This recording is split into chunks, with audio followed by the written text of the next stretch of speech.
Gaano po kaimportante ang GLLA at humility? For me, if you're gonna start with this business, ito ang pinaka-importante sa lahat. Kung magsisimula kayo, yung as in entry, kunwari, kakasalta mo lang sa networking, sa lahat ng attitudes, ito paborito ko. Never-ending learning at saka non-ending humility. Kasi katulad ng sinabi ko kanina, one good thing about this industry, napapag-aralan siya eh.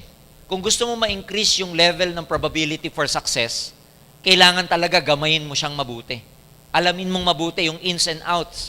Sabi ko nga, it doesn't mean na pag pumasok ka, linya mo siya. Pero pag nasa loob ka, dapat linyahin mo na siya.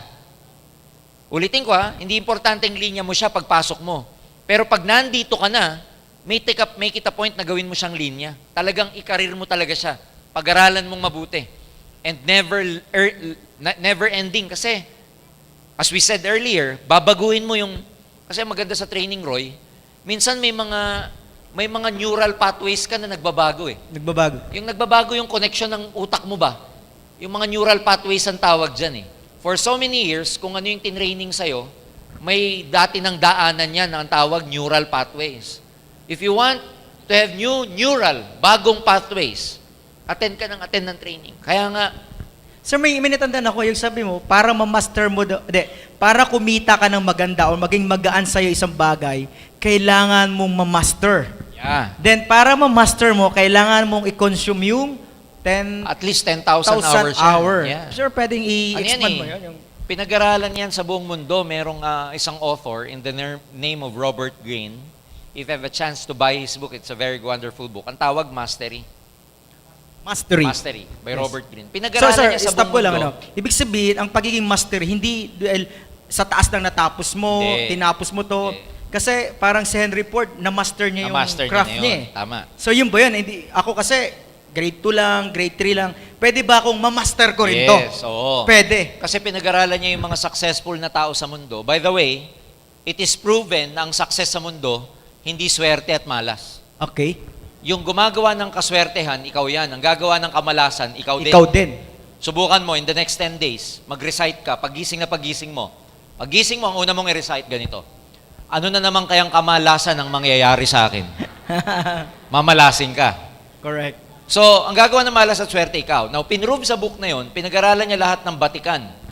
Pinag-aralan niya lahat ng successful na tao sa mundo, whether in business, in sports, in profession, whatever. Pinag-aralan niya bakit sila successful. Even Beethoven, Yes. yung mga dating musician, yeah.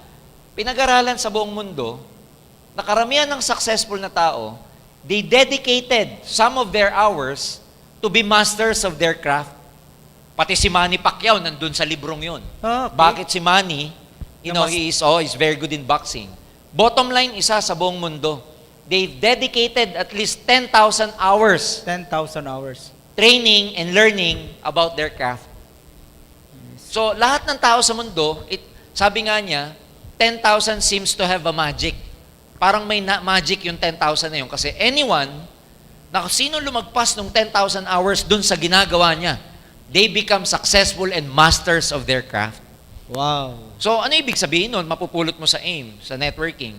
Ang isang bagay pala, pag patuloy mong pinag-aaralan, ginagawa, pinapag-aralan, ginagawa, eventually you become master of it. You become a master of it.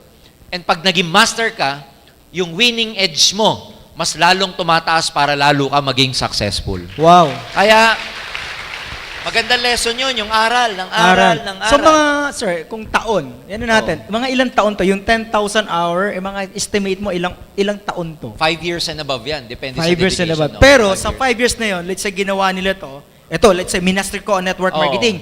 Within 5 years ba, maganda na buhay ko? Oo. Tsaka hindi lang Loy, pag-aralan mo sa AIM, lahat ng lumagpas ng 5 years, maganda buhay. Yeah, actually. Pumunta ka ng Bicol, pumunta ka ng Palawan, pumunta ka ng Sir, Jensan. sorry 3.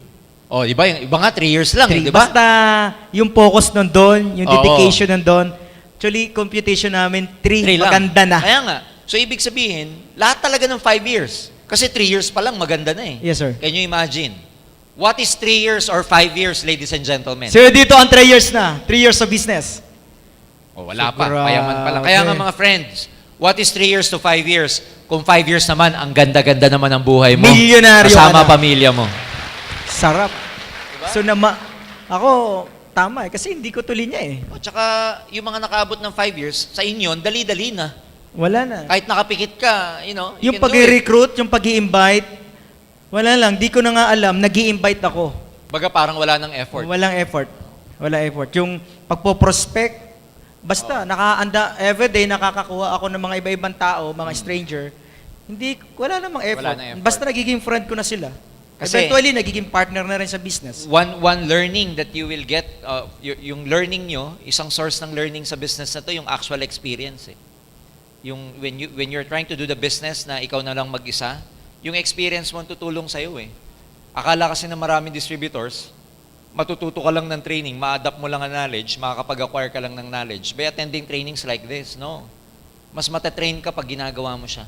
Yeah. Pagka ginagawa mo yung actual, sabi nga sa akin ng isang distributor, Sir, ano ba ang pinaka-effective na paraan para mag-recruit? Sabi ko, gusto mo matuto mag-recruit? Yes, sir.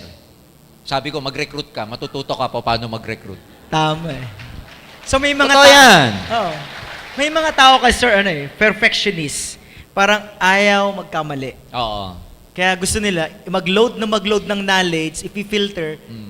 Gusto nila pag nag-approach sila, wala nang sablay.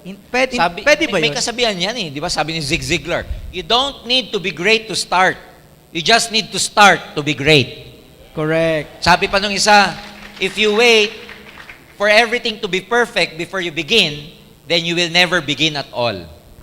Kung maghihintay ka maging perfecto lahat, alam mo lahat bago ka sumabak, hindi ka makakapagsimula. Yes. Kasi hindi mangyayari yung point in time na alam mo lahat eh, bago ka mag-start. In fact, you have to start before you can learn everything. Yes. So just do it, di ba yung Nike? Just do it. Do it. Oh. Don't think too much, napaparalyze ka na nun.